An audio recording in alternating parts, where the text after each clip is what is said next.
여러분, 오늘 본문 말씀에는 한 가정이 등장합니다. 이 가정에는 아버지 한 명과 그리고 아들 둘이 있었어요. 그런데 이 아버지는 정말 지극한 사랑으로 자기 아들들을 사랑했습니다. 아버지의 정말 엄청난 사랑을 받으며 이 아들들은 성장했어요. 그런데 어느 날 둘째 아들이 아버지에게 청청병력과 같은 이야기를 했습니다. 아마 아버지는 갑자기 들은 그 이야기에 하늘이 노래지면서 할 말을 잃었을 거예요. 무슨 이야기였냐면, 아버지의 재산을 저에게 좀 미리 상속해 주시면 안 돼요? 라는 것이었습니다. 저에게 돌아올 몫을 미리 좀 달라는 거예요. 여러분, 그 당시 유대인들은요, 장자에게 3분의 2를 줬고요, 차자에게 3분의 1을 물려줬습니다. 그러니까 아버지 재산의 3분의 1을 아버지가 돌아가시지도 않았는데 물려달라는 거예요. 늙은 아버지에게 있어서 여러분, 자기 재산의 3분의 1이다? 어마어마한 돈입니다. 그리고 이것은 동서고금을 막론하고 정말 무례한 행동이에요. 배은망덕한 짓입니다. 여러분, 생각해 보세요. 늙은 아버지는 경제력이 없잖아요. 노후 자금이 필요하지 않겠습니까? 무슨 일이 생길지 어떻게 합니까? 스스로 생산할 수 있는 경제력이 없는데. 그래서 일반적으로는 돌아가시기 전까지 부모의 재산을 요구하지 않는 거예요. 그리고 둘째 아들 주면 첫째 아들은 어떡합니까? 원하지 않겠습니까? 당연히 달라고 하죠, 첫째 아들도. 그래서 첫째 아들, 둘째 아들에게 재산을 다 물려주면 이 아버지는 빈털터리가 되는 것입니다. 게다가 이것은요, 아버지가 빨리 죽기를 바란다는 의미가 내포되어 있어요. 아버지가 죽어야, 원래는 아버지가 죽어야 재산을 상속받을 수 있잖아요. 그리고 아버지를 사랑하는 게 아니라 아버지의 돈을 사랑하는 거예요. 아버지를 원하는 게 아니라 아버지의 돈을 원하는 것입니다. 아마도 이 아버지는 엄청난 배신감을 느꼈을 거예요.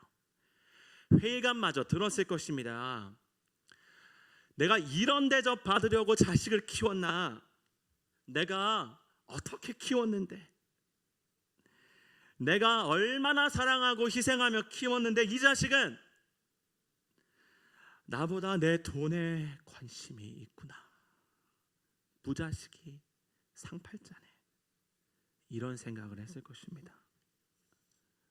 여러분, 그런데 이 아버지는 무슨 생각인지, 정신이 있는지 없는지 아들이 원하는 대로 재산을 상속해 줬어요. 오늘 본문 12절 말씀을 다시 보면 그 둘째가 아버지에게 말하되, 아버지여, 재산 중에서 내게 돌아올 분깃을 내게 주소서 하는지라. 아버지가 그 살림을 각각 나눠 주었더니, 여러분, 여기서 살림을 나눠줬다라고 번역했는데 사실 원어를 보면요, 생명이라는 단어예요. 비오스라는 헬라어가 생명이라는 뜻입니다.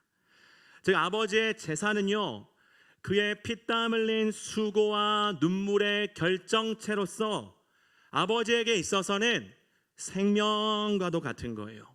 그런데 그 생명을 아들들에게 나눠준 것입니다.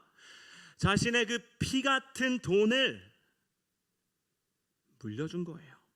차자뿐만 아니라 장자에게까지 나눠줬습니다. 물론 장자는요, 아버지와 같이 살았잖아요. 그러니까 아버지와 같이 물건을 또 재산을 같이 공유했습니다. 그러니까 장자는 자기 마음대로 재산을 임의로 사용할 수는 없었어요. 그런데 차자는 아버지에게 물려받은 돈을 자기 마음대로 사용하려고 재산을 상속받자마자 며칠 후에 아버지를 떠나버렸어요. 오늘 본문 13절 말씀 우리 같이 다시 한번 읽습니다. 오늘 본문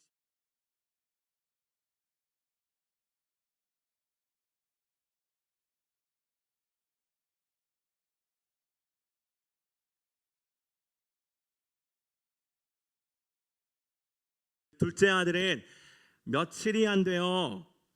그 후 며칠이 안 돼요. 재물을 다 끌어모아서 먼 나라로 이민 가버렸어요. 다시 말해서 내가 다시는 아버지 집에 안 돌아온다 라는 것입니다. 여러분, 돌아올 마음이 있었다면 일정 금액의 돈을 당연히 남겨두고 가겠죠. 여러분, 저의 부모님은 미국에 이민을 가셨지만 한국 은행 계좌에 돈을 남겨두고 가셨어요. 종종 한국을 방문하시기 때문이에요. 그래서 여전히 계좌에 일정 금액 남겨져 있습니다. 그런데 이 둘째 놈은 돈을 다 끌어모아서 이민을 갔어요. 게다가 먼 나라로 갔습니다. 고대 시대에 먼 나라로 갔다는 것은 내가 다시 돌아오지 않겠다는 거예요. 두 번 다시 뵐 일은 없다는 것입니다. 즉, 이 아버지는요, 자기 재산 다 물려주고 작은 아들을 잃어버린 거예요. 생전에 다시 볼 수 있을지 알 수 없는 상황입니다. 아마 보통 부모님이었다면 어떻게 했겠어요? 마음이 괘씸하고 원통해서 호적에서 파버렸을 거예요. 부자의 연애 끊고요, 아들의 존재를 자기 마음에서 지워버렸을 것입니다. 여러분, 그리고 실제로 통계상 작년 한 해에만 재산을 상속받고 부모의 재산을 상속받고 나몰라라 하는 자식들을 고소한 건수만 작년에 2019년에 300건에 이른다고 해요. 재산을 물려받고요, 미리 재산을 물려받은 다음에 부모 부양의 책임을 져버리는 거예요. 그러니까 이 부모들이 자기 손으로 직접 고소하는 것입니다. 연애 끊고 내가 저놈 다시는 안 본다 그렇게 사는 정도가 아니라 자기 자식과 법정 싸움에 들어가는 거예요. 여러분, 부모 자식 사이에 혹은 가족 사이에 법정 싸움이 시작되면 완전히 원수가 돼버려요. 그런데 부모들이 그 마음이 얼마나 원통한지 세상에 자기가 낳은 자식을 직접 고소하는 것입니다. 그래서 어르신들 사이에는 한 가지 불문율이 있어요. 어떤 거냐면 자식이 어떤 사탕 발림을 해도 임종 전까지는 절대 재산을 안 물려줘야 한다는 거예요. 자신의 가치를 지키려면 끝까지 재산을 쥐고 있어야 한다는 거예요. 돈이 있을 때 인정을 받는다는 거예요. 돈이 있어야지 존경을 받고 섬김을 받는다는 것입니다. 여러분, 얼마나 슬프고 비극적인 일입니까? 인간의 탐욕이, 그 더럽고 추악한 인간의 탐욕이, 이기심이 만들어낸 결과입니다. 여러분, 부모님의 은혜 때문에 당연히 부모님을 모시는 거죠. 내가 부모님을 사랑하니까 부모님을 공경하는 거고 부모님을 모시는 거지, 돈 때문에 부모님을 모신다? 추악한 것입니다. 여러분, 성경은 분명히 일관되게 10계명 5번째 계명 그렇잖아요. 내 부모를 공경해라 라고 말하잖아요. 이 공경하다 라는 것은 정말 높은 가치의 존재로 인정하고 섬기고 사랑하라는 말이에요. 그런데 사실 잘 생각해 보면 자식에게 소송 거는 부모 또한 이건 도리가 아닌 것입니다. 물론 자식이 100번 잘못했지만 그것 또한, 자식을 고소하는 것 또한 이게 진짜 사랑의 모습인가요? 여러분, 부모님의 사랑이 이 세상에 있는 어떤 사랑보다 하나님의 사랑을 가장 닮았다고 하지만 사실 우리 부모님 또한 인간이고 죄인이라는 것입니다. 결국은요, 부모님 또한 이기적으로 행동한다는 거예요. 자식을 위한다고 하지만 사실 그 동기를, 하나님께서 그 동기를 꿰뚫어 보시잖아요. 하나님이 보시는 그 앞에 그 동기는 자식을 위한다고 하지만 결국은 자신을 위하는 것입니다. 부모의 사랑도 한계 투성이라는 거예요.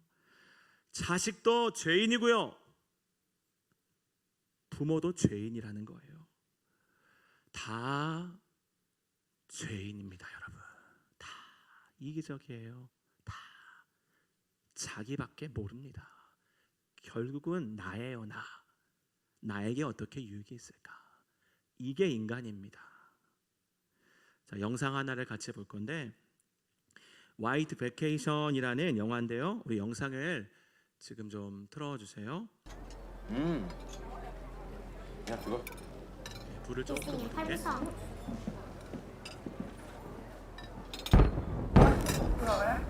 Oj, kolla här. Kolla här.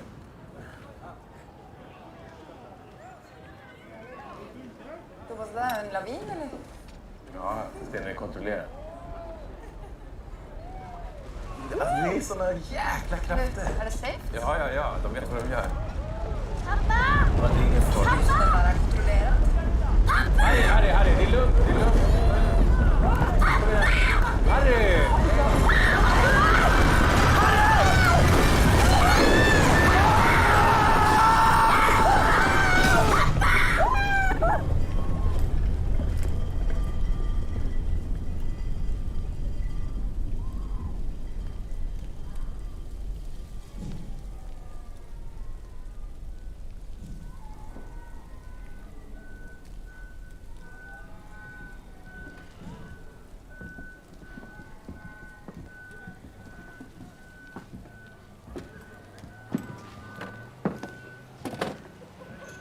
Ça va?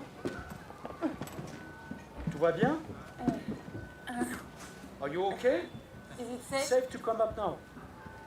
Ça va? Tout va bien? Är den där?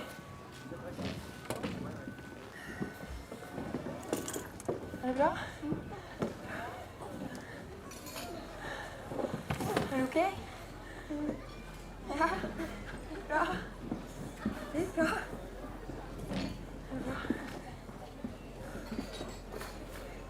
Vad är pappa? Vi är bara på stället där. J'ai encore la cigale. Complètement fou, mon gars. Ouais, mon gars. Qu'est-ce qui s'est passé? Tu pars sur le vite. Attends, mais c'est pas pire. Ça va? Där var det.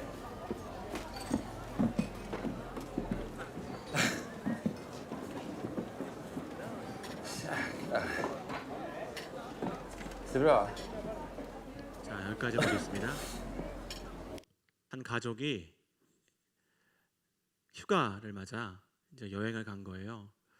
그래서 스키를 타고 이렇게 즐거운 시간을 보내고 있는데 그 테라스에 앉아 식사를 하는데 눈사태가 오는 것처럼 보인 거죠. 근데 알고 봤더니 눈사태가 아니라 눈먼지였습니다. 그런데 그 눈사태를 피해 아버지 혼자 정말 찌질하게 어린 아들이 바로 옆에서 아빠! 아빠!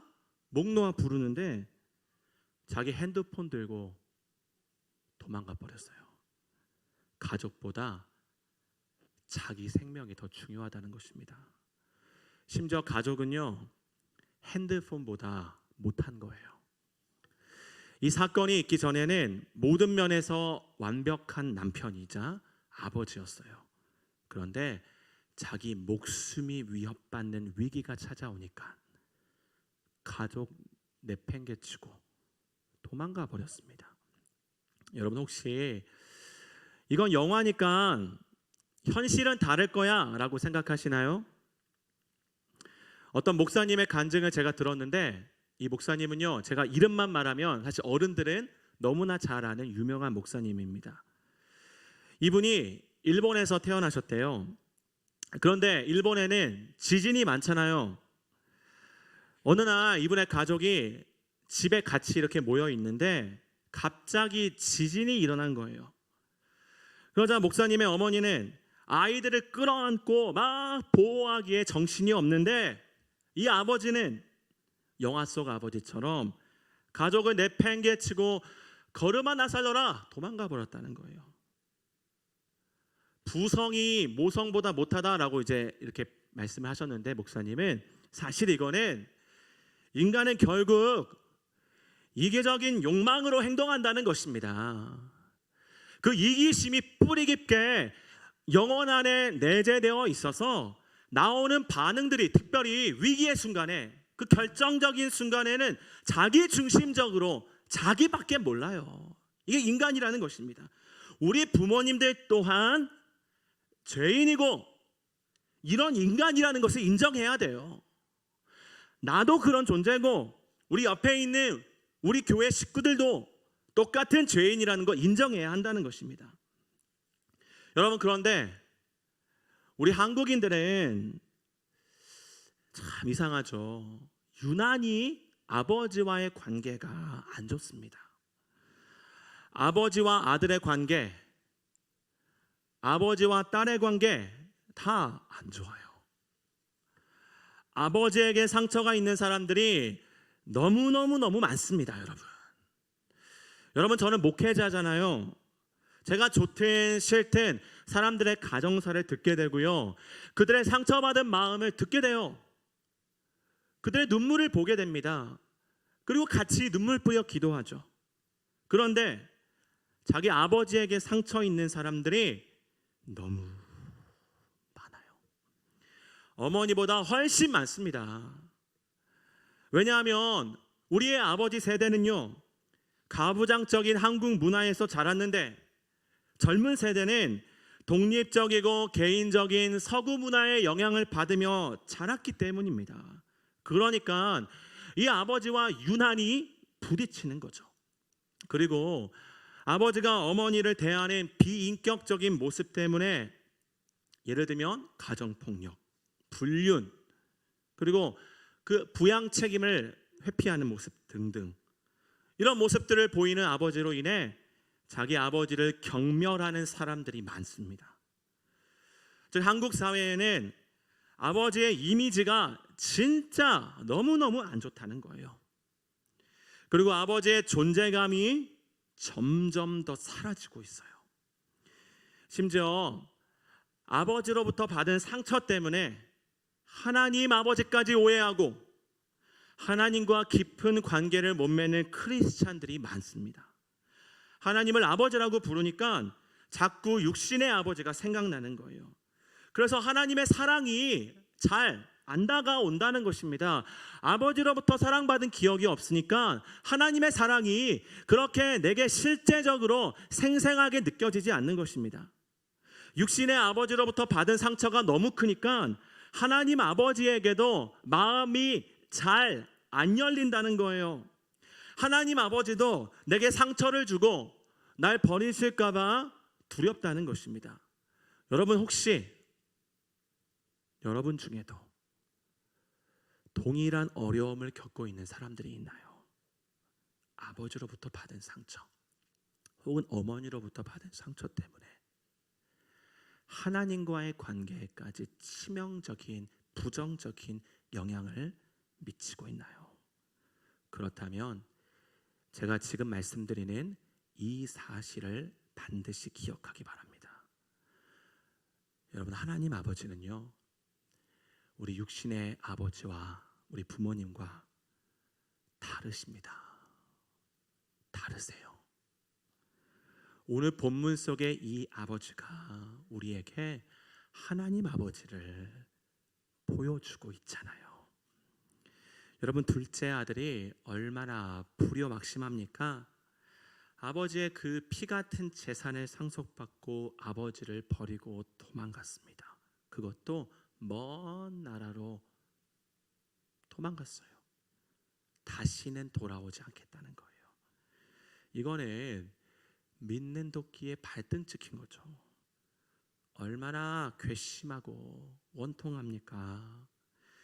게다가 이놈은요, 그 피 같은 돈을 허랑방탕하게 다 탕진해 버렸어요. 오늘 본문 13, 14절 말씀을 보면 그 후 며칠이 안 되어 둘째 아들이 재물을 다 모아가지고 먼 나라에 가 거기서 허랑방탕하여 그 재산을 낭비하더니 다 없앤 후 그 나라에 크게 흉년이 들어 그가 비로소 궁핍한지라. 즉 아버지의 재산을 다 써버리고 거지가 된 것입니다. 큰아들의 말에 따르면요, 아버지의 재산을 창녀들과 함께 삼켜버렸대요. 누가복음 15장 30절 말씀을 보면 아버지의 살림을 창녀들과 함께 삼켜버린 이 아들이 돌아오매 이를 위하여 살찐 송아지를 잡으셨나이다. 여러분, 여기서 이 30절에도 살림이라는 단어는 비오스, 즉 생명이라는 뜻입니다. 아버지의 생명을 물려받아서 그 생명을 다 소진해 버렸다는 거예요. 그래서 큰아들은요, 이 망나니 같은 동생을 용서할 수가 없는 거예요. 당연하지 않습니까, 여러분? 자기는 아버지 옆에서 아버지를 도와가며 이렇게 아버지를 섬기고 아버지를 부양하고 돕고 있는데 이놈은 그 많은 재산을 다 가져가서 아버지의 마음을 갈기갈기 찢어놓고 폐인이 되어 돌아와. 여기가 어디라고 돌아와? 분노하지 않겠습니까? 어떻게 자기 동생을 받아줄 수 있어요? 여러분, 우리 같으면 어떠했겠습니까? 받아줄 수 있겠습니까? 내 등에 칼을 꽂은 것과 같은 상처를 입힌 이놈, 이 배은망덕한 놈. 여러분, 그런데 놀랍게도 이 아버지는 얼마나 바보, 멍충이 같은지 여전히 그놈을 사랑하며 돌아오기만을 간절히 기다리고 있었어요. 그런데 아들이 돌아온 것입니다. 그러니까 이렇게 반응하죠. 오늘 본문 20절 말씀을 보면 이에 일어나서 아버지께로 돌아가니라.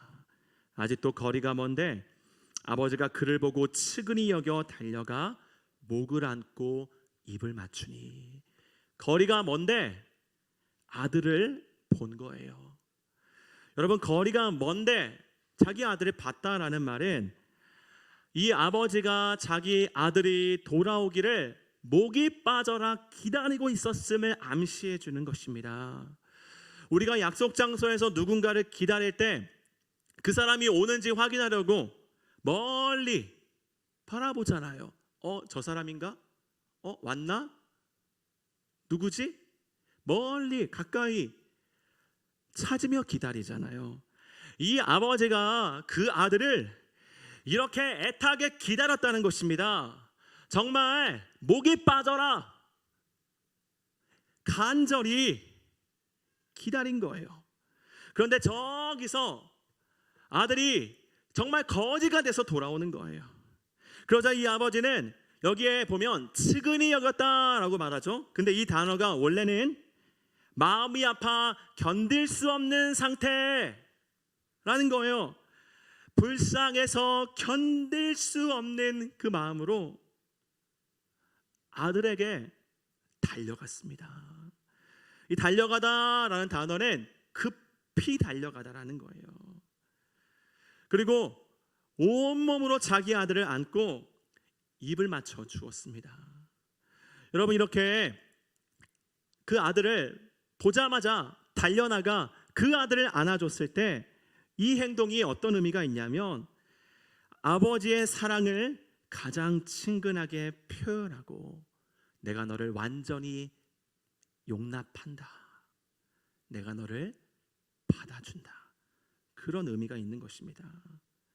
그런데 이 아들은 너무 죄송하고 면목이 없어서 저를 종으로 생각해 주세요.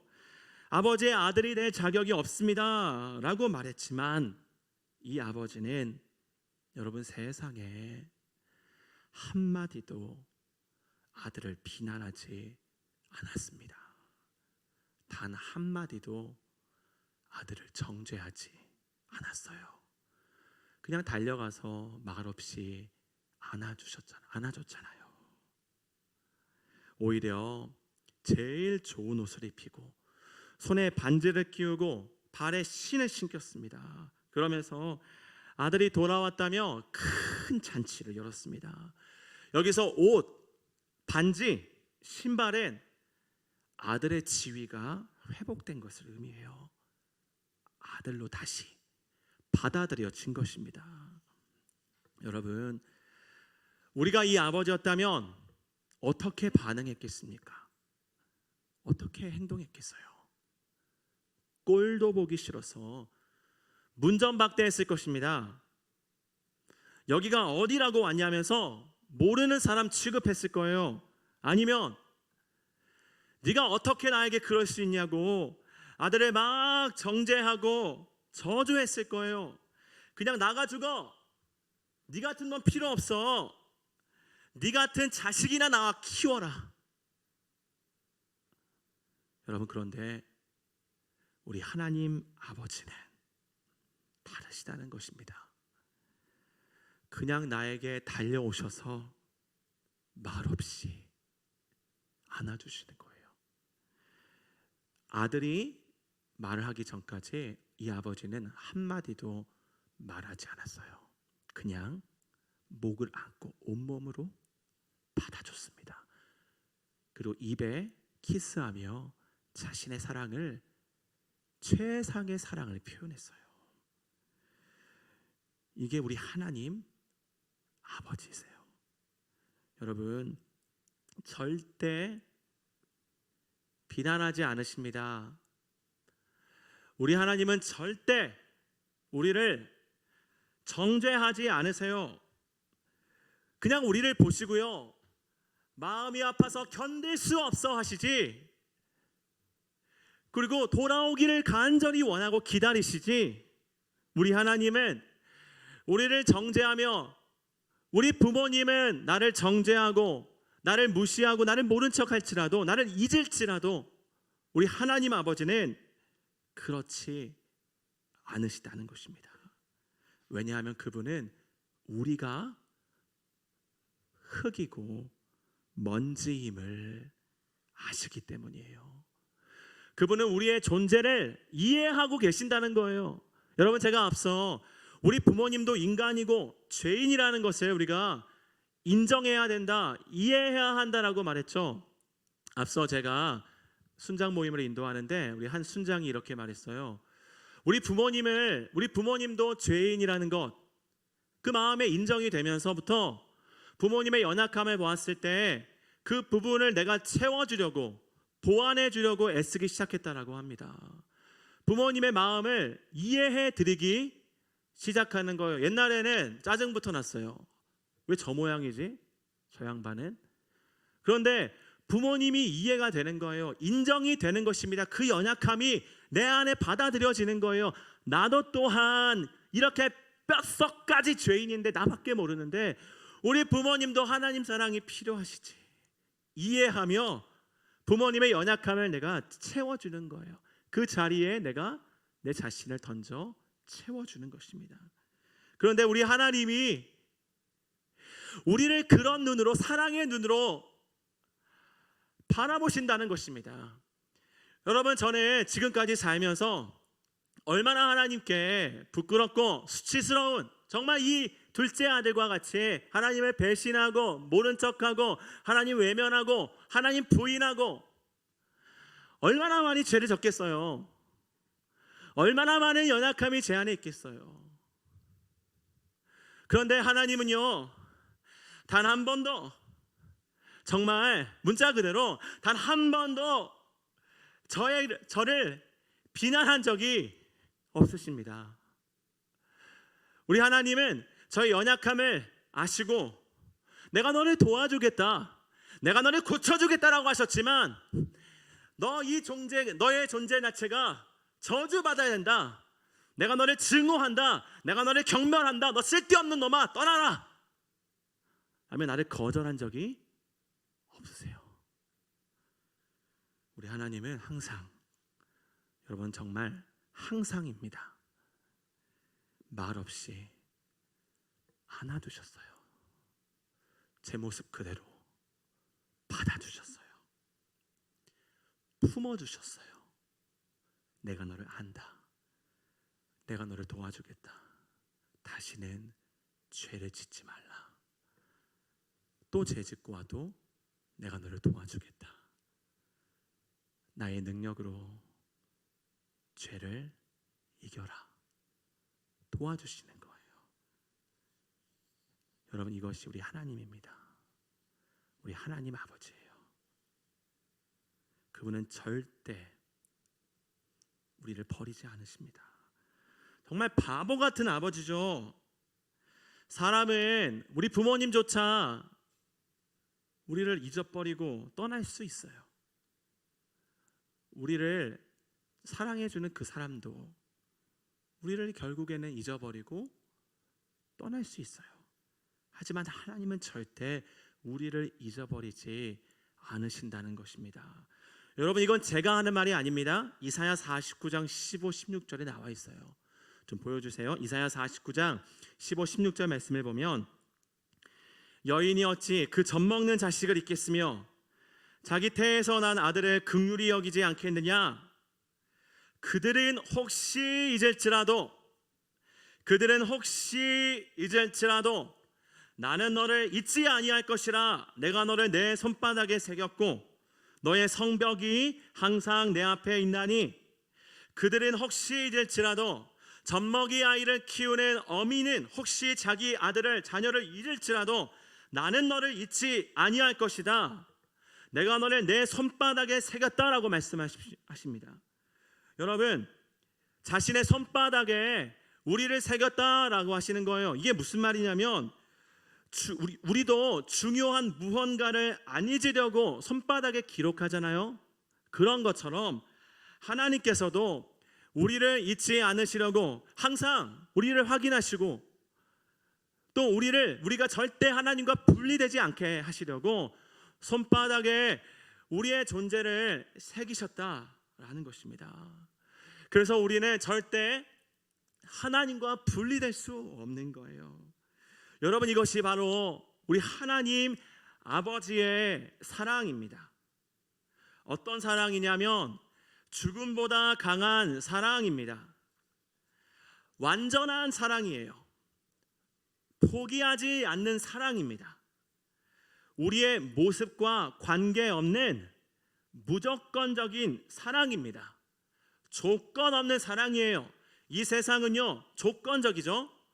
조건을 보고 사랑받을 대상인지 그렇지 않을지 판단합니다.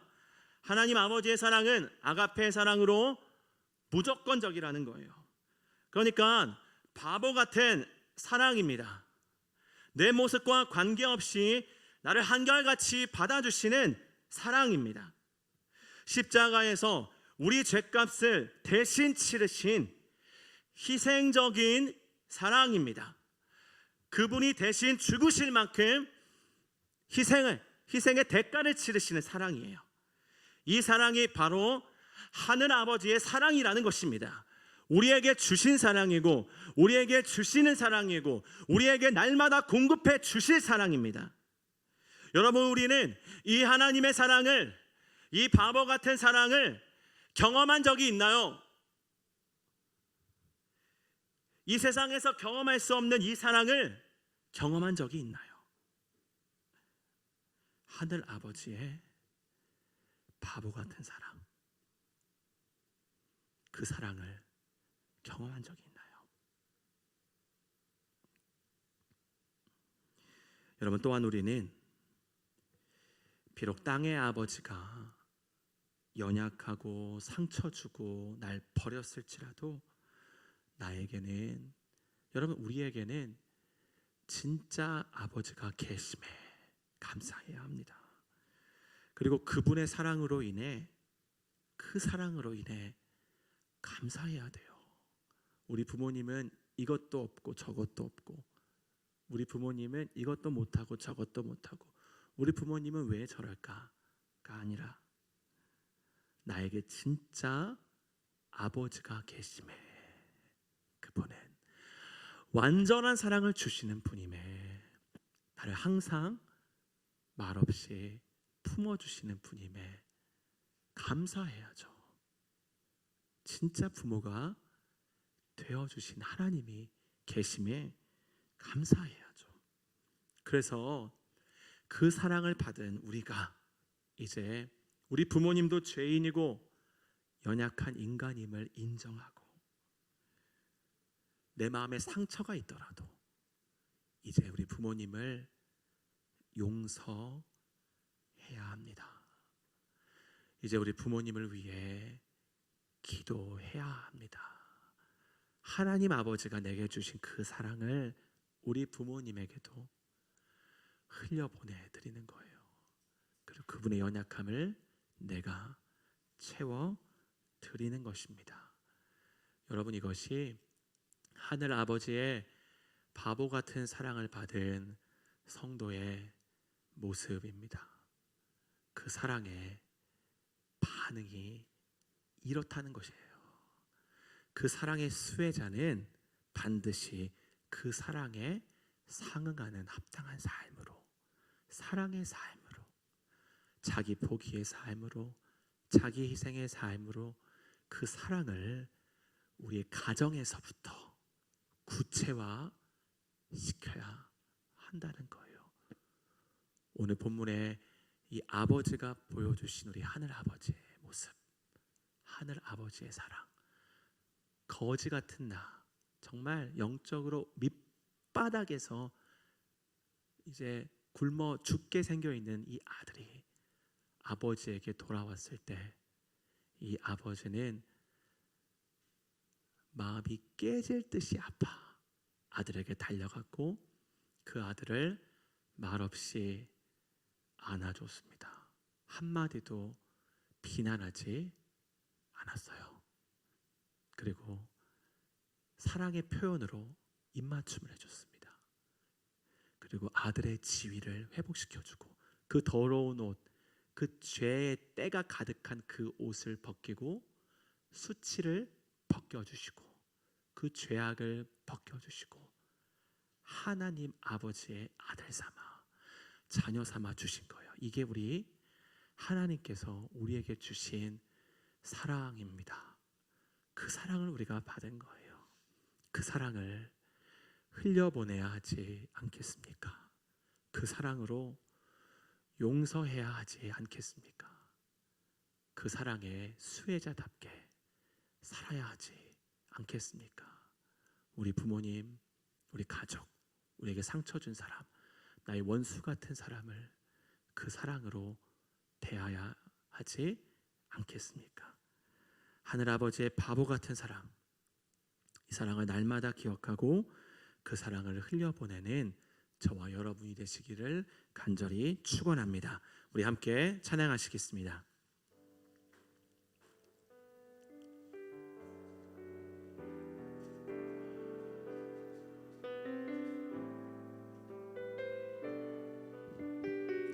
그 사랑이라는 찬양입니다. 제가 계속 말씀드렸던 하나님 아버지의 사랑을 묘사하고 있는 찬양입니다. 우리 찬양하면서 하나님의 사랑을 다시 한번 기억하고 그 사랑에 감사하기 원합니다. 우리 같이 찬양하겠습니다.